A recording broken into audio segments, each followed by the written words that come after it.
प्रश्नावली 3.4 में ही class 10th में क्वेश्चन नंबर 2 का तीसरा खंड है। दो अंकों की संख्या के अंकों का योग 9 है। इस संख्या का 9 गुना संख्या के अंकों को पलटने से बनी संख्या का 2 गुना है। वह संख्या ज्ञात करो। ठीक है, तो देखो इसको सॉल्व करते हैं।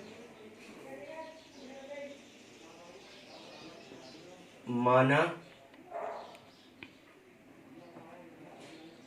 इकाई का अंक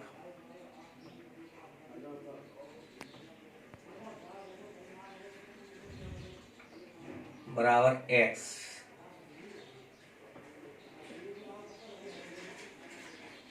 दहाई का अंक बराबर y। ठीक है, तो देखो इकाई दहाई को हम पहले समझा देते हैं कैसे सॉल्व करते हैं। मान लीजिए कोई संख्या है, मान लो 25, और ये हो गया इकाई का अंक और ये हो गया दहाई का अंक। तो इसको हमने यहाँ पे लिखा 20 + 5, ऐसे तो लिखेंगे। अच्छा, और इसको हमने सॉल्व किया तो 2 × 10 और +5, तो 20 और 5 कितने हो गए 25। यानी कि हमने ये देखा कि जो दहाई का अंक है उसमें कितने का गुणा हमने किया 10 का। तो ये याद रखो, दहाई के अंक में हम क्या करते हैं 10 का गुणा। इकाई के अंक में कोई एक सिंगल डिजिट ही रहती है, लेकिन दहाई के अंक में हम कितने का गुणा करते हैं 10 का। अच्छा, अब मान लो आज ये संख्या पलटने पर तो संख्या कितनी हो गई 52, है ना।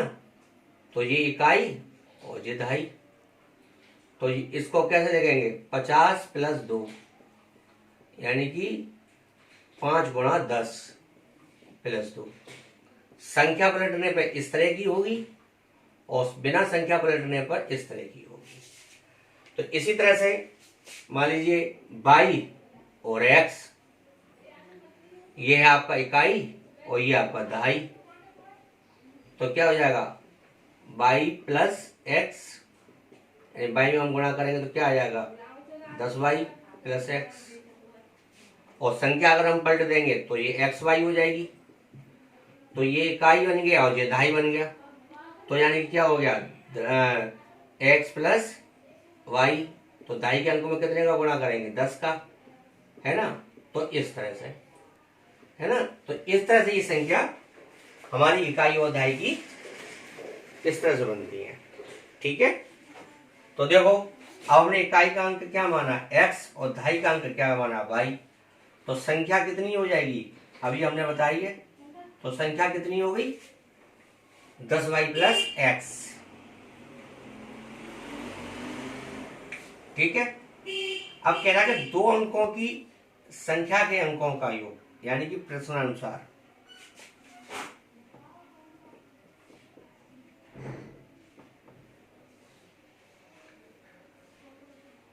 तो क्या हो गया, यानी दो अंक कौन से हैं x + y, संख्या का योग कितना हो गया 9।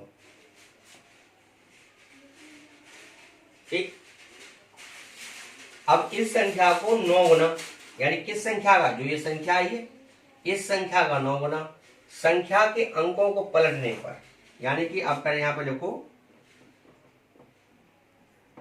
संख्या के अंकों को पलटने पर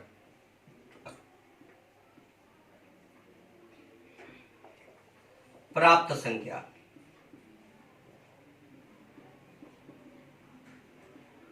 कौन सी बन जाएगी 10x + y। ये तो समीकरण 1 है। ठीक, तो अब कह रहा है कि इस संख्या का 9 गुना, संख्या का 9 गुना कौन सा, यानी जो पुरानी वाली है, संख्या का 9 गुना कर दो। अंकों के पलटने पर बनी संख्या, तो अंकों के पलटने पर कौन सी संख्या बनी है ये वाली, तो यहां पे लिख दो का दुगना, का दुगना। ठीक, अब इसका गुणा करो तो 90y plus 9x 20x plus 2y। ठीक, अब x के पद एक तरफ कर लो, 9x minus 20x plus 90y और ये इधर ले आओ तो 2y बराबर 0। कितने बचे? माइनस के 11x प्लस के 88y बराबर 0। तो माइनस के अंदर गुणा कर दो तो 11x माइनस 88y बराबर 0। इसमें 11 कॉमन ले लो तो x माइनस 8y बराबर 0। तो यानी x माइनस 8y बराबर 0, जो बन गया समीकरण 2। क्या बन गया? समीकरण 2। तो पहला ये है और दूसरा ये है। अब आप देखो हमें करना, अब हमें क्या करना है? देखो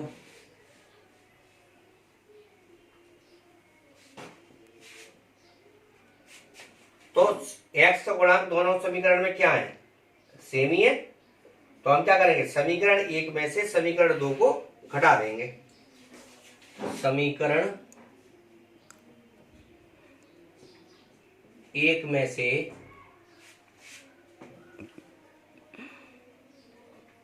समीकरण 2 घटाने पर, घटा दो। समीकरण 1 क्या है हमारा? ये समीकरण 2 कितना है?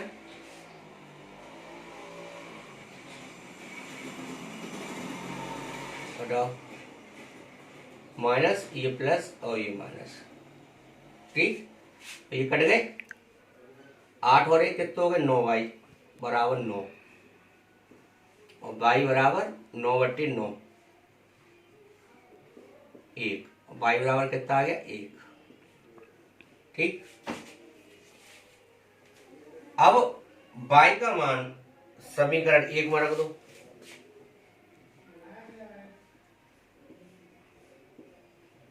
y का मान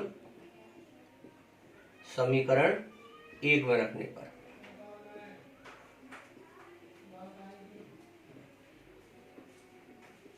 रख दो, यानी कि x प्लस 1 बराबर 9, x बराबर 9 माइनस 1, x बराबर 8। ठीक, अब संख्या हमारी कितनी थी? ये थी संख्या बराबर थी 10y प्लस x। y का मान कितना था यहाँ पर? 1, x का 8, यानी कितनी हो गई? 18। संख्या बराबर 18। यह हमारा आंसर हो गया। बस इसमें आपको वही चीज समझनी थी कि इकाई का अंक और दहाई का अंक, यानी इकाई का अंक अगर x है तो दहाई का y है, तो संख्या हमारी कितनी हो जाएगी? यानी y में हम 10 का गुणा करते हैं और दहाई में हम 10 का गुणा करते हैं। और अंकों का योग कितना था? 9। तो अंक हमारे कौन से थे? x और y। तो इनके अंकों का योग कितना हो गया? 9। अब है संख्या के अंकों को पलटने पर प्राप्त संख्या। जब हम इस संख्या के अंक पलट देंगे, यानी कि जो इकाई का होगा वो जो दहाई का हो जाएगा, जो दहाई का था वो इकाई का हो गया। तो यहाँ कितना आ गया? 10x plus y। अब कह रहा कि इस संख्या का 9 गुना, किस संख्या का? इस संख्या का। इस संख्या का हमने क्या कर दिया? 9 गुना। संख्या के अंकों को पलटने से बनी नई संख्या तो ये हो गई का 2 गुना, यानी 2 का गुणा कर दिया। तो ये समीकरण बन गई पहला और दूसरा, और समीकरण 1 को 2 में से घटा के हमने इसको हल कर दिया। देखो, मीना ने 2000 रुपए निकालने के लिए एक बैंक गई।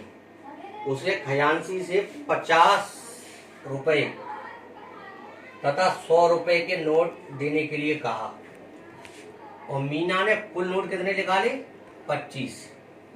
तो हमें अब ये याद करना है कि 50 रुपए के नोटों की संख्या कितनी थी और 100 रुपए के नोटों की संख्या कितनी थी। तो देखो करें सॉल्व।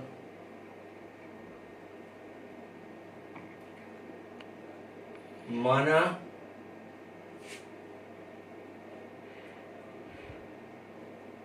रुपए 50 के नोटों की संख्या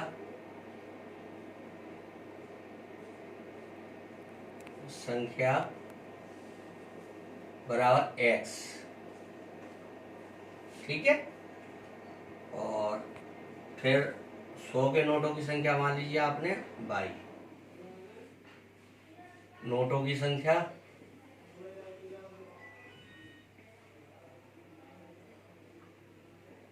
कितनी हो गई y, ठीक।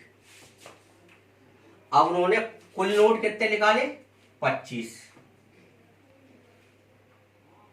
कुल नोट कितने निकाले 25, तो x प्लस वाई बराबर कितना हो गया 25। ये आपका समीकरण है, ठीक। अब ये कह रहा है कि अब उसने 50 रुपए और 100 रुपए के नोट निकाले। मान लो एक्स की मतलब 50 के एक नोट की संख्या कितनी है एक्स, तो 50 के नोट की संख्या कितनी हो गई 50x, यानी क्या हो गया 50x। 100 के नोट यानी एक नोट की संख्या 100 के नोट की संख्या ये कितनी है बाई, तो 100 रुपए के नोट की संख्या कितनी हो गई प्लस 100y, है ना। प्लस कितने हो गए 100, और निकाले कितने आपके 2000, कितने निकाले 2000, ठीक। जो हो गया सब। अब इसमें से 50 कॉमन ले लो, तो 50 कॉमन लोगे तो कितने हो गए, यानी कि 2y और बराबर 2000।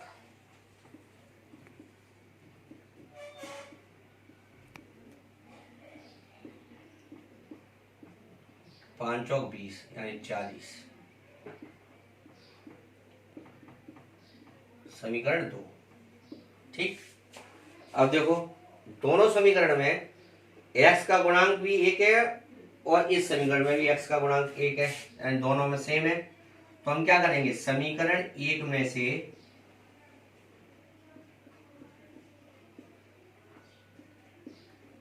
समीकरण 2 घटाने पर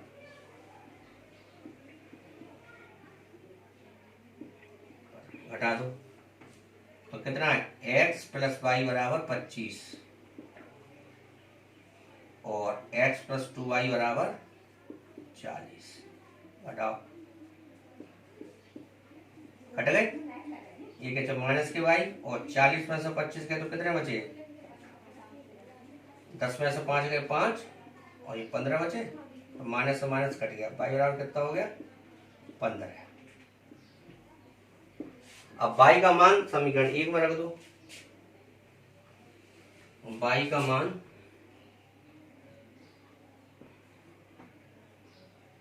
समीकरण 1 में रखने पर रख दो y का मान समीकरण 1 में। जब y का मान अगर हम समीकरण 1 में रखेंगे तो x 25 में से 15 गए कितने बचे 10, कितने बचे 10, यानी कि x का मान कितना आया 10। तो रुपए 50 के नोटों की संख्या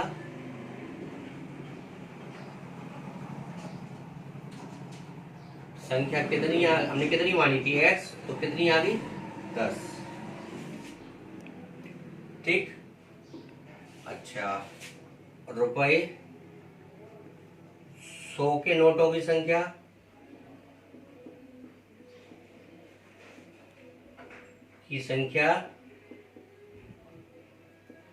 कितनी मानी थी 22, तो कितनी आ गई 15। तो आपने देखा होगा, तो 10 और 15 कितने हो गए? 25। 25 हो गए। अगर हम x बराबर यहाँ पर 10 रखते हैं और y बराबर 15, तो 15 दूनी 30 और 10 कितने हो गए? 40। यानी ये हो गया। ये हमारा दूसरा क्वेश्चन भी, यानी चौथा क्वेश्चन भी हमारा 3.4 का सॉल्व हो गया। इस तरह से करेंगे, ठीक है। पर नोटों की संख्या माननी है और सॉल्व करना है, जो जानते हैं समीकरण बन जाना चाहिए बस। देखो क्वेश्चन नंबर 2 का 5वां सवाल है। थोड़ा लिखने में बड़ा पड़ेगा, इसलिए मैं उस पर लिख नहीं रहा हूँ। आप पे बुक होगी नहीं होगी तो मैं इसकी फोटो खींच के आपके व्हाट्सएप पर डाल दूंगा। तो सवाल ये है कि किराए पर पुस्तक देने वाले किसी पुस्तकालय के प्रथम 3 दिनों का किराया एक नियत किराया है, ठीक है। उसके बाद प्रत्येक अतिरिक्त दिन का अलग अलग किराया है। सरिता ने 7 दिनों तक एक पुस्तक रखने के लिए 27 रुपए अदा किए, जबकि सूसी ने एक पुस्तक 5 दिन तक रखने के लिए 21 रुपए अदा किए। तो नियत किराया तथा प्रत्येक अतिरिक्त दिन का किराया ज्ञात करना है, ठीक है। तो देखो, माना नियत किराया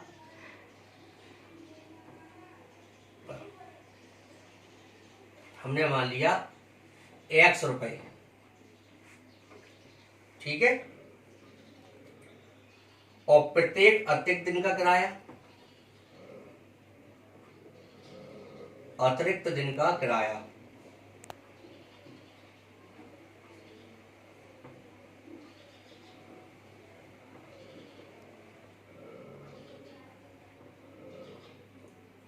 कितना माना हमने? 22 रुपए, ठीक। अच्छा, अब देखो, जैसे हमने यहाँ 7 दिन लिख दिए, 1 2 3 4 5 6 और ये 7, ठीक। अच्छा, ठीक है।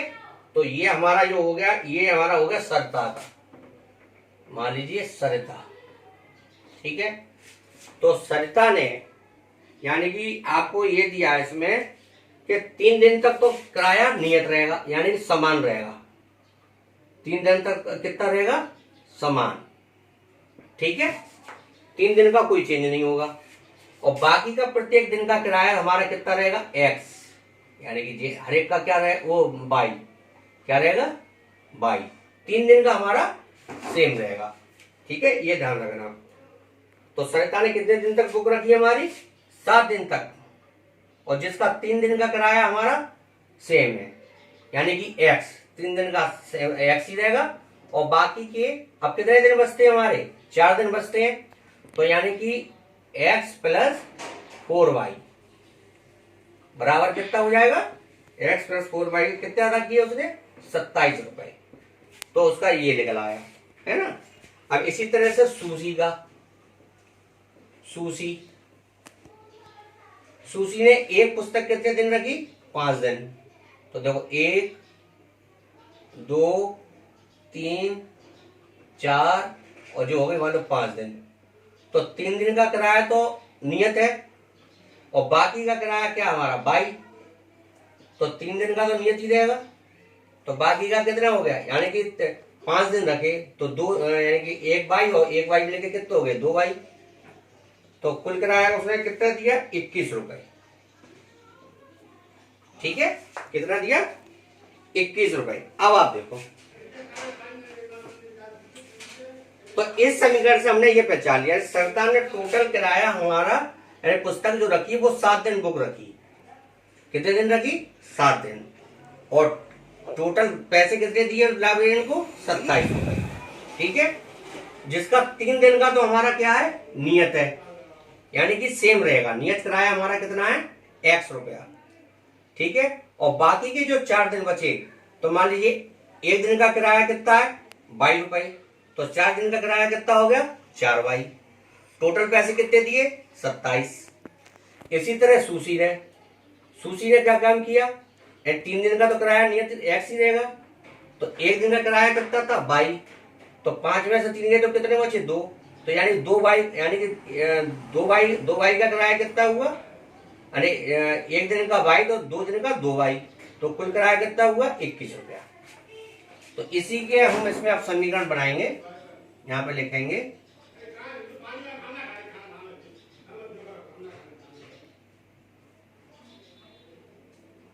सरिता ने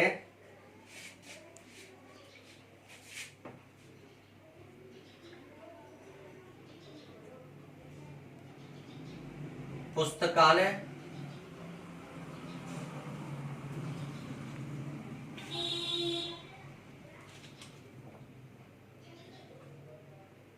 को किराया दिया,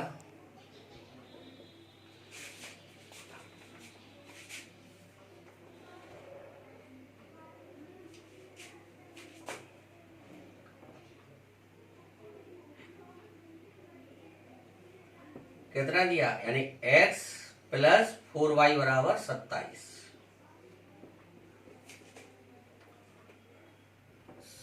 कितने दिन का, 7 दिन का।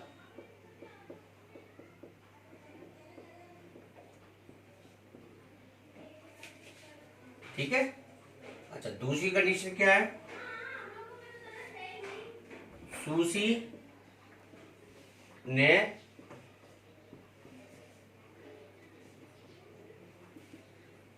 पुस्तकालय को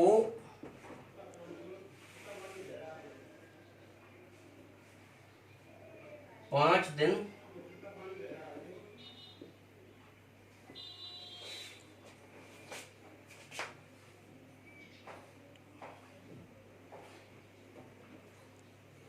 पांच दिनों का अदा किया किराया,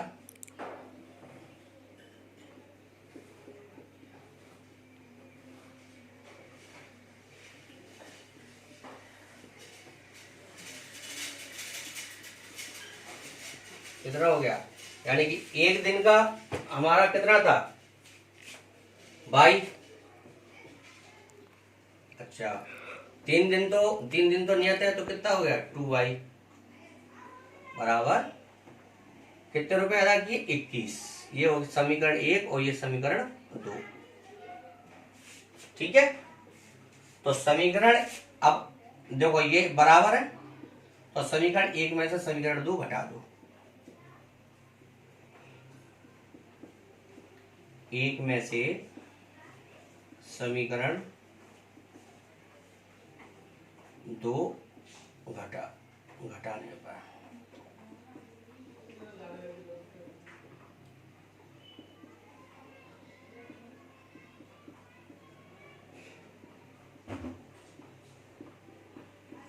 घटाओ, कट गए। 2y बराबर कितने बचे 6, और y बराबर 6/2 यानी 3। y बराबर क्या आ गया 3। अब y का मान समीकरण 2 में रख दो। समीकरण 2 में रखने पर रख दो, तो y का मान कितना था 3,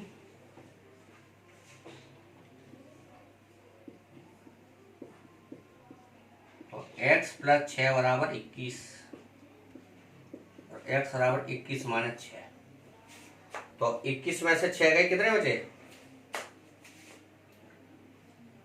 15। तो यानी कि नियत किराया क्या रहा हमारा,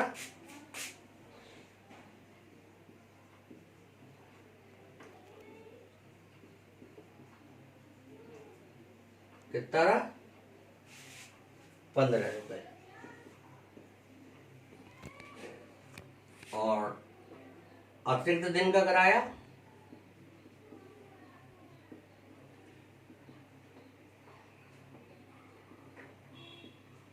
दिन का किराया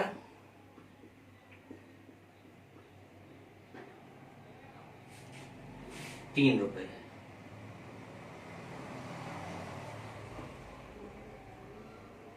ये हो गया है ना, यानी नियत किराया हमने माना x, प्रत्येक अतिरिक्त दिन का किराया माना हमने 22। ठीक है। क्वेश्चन मैंने उतारा नहीं था, इसलिए आप क्वेश्चन आप किताब में से देख लेना, वो थोड़ा बड़ा था क्वेश्चन उतारने में। तो अब 3 दिन का किराया हमारा क्या रहता है, नियत, तो वो तो एक्स ही रहेगा। प्रत्येक दिन का किराया 22 रुपया है, ठीक है। तो यानी टोटल कितने, सरिता ने कितने दिन बुक रखी, 7 दिन।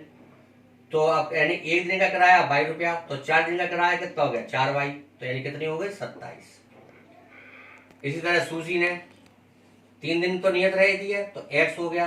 एक दिन का किराया 22 रुपया, तो 2 दिन का किराया कितना हो गया, 2 बाई, बराबर कितने रुपए अदा किए उसने, 21 रुपए। तो 1 और 2 से हल किया, तो जी आया नियत किराया 15 और अतिरिक्त दिन का किराया 3 रुपए। यानी ये प्रश्नावली आज पूरी फिनिश हो गई। कल शुरुआत करेंगे 3.5 की।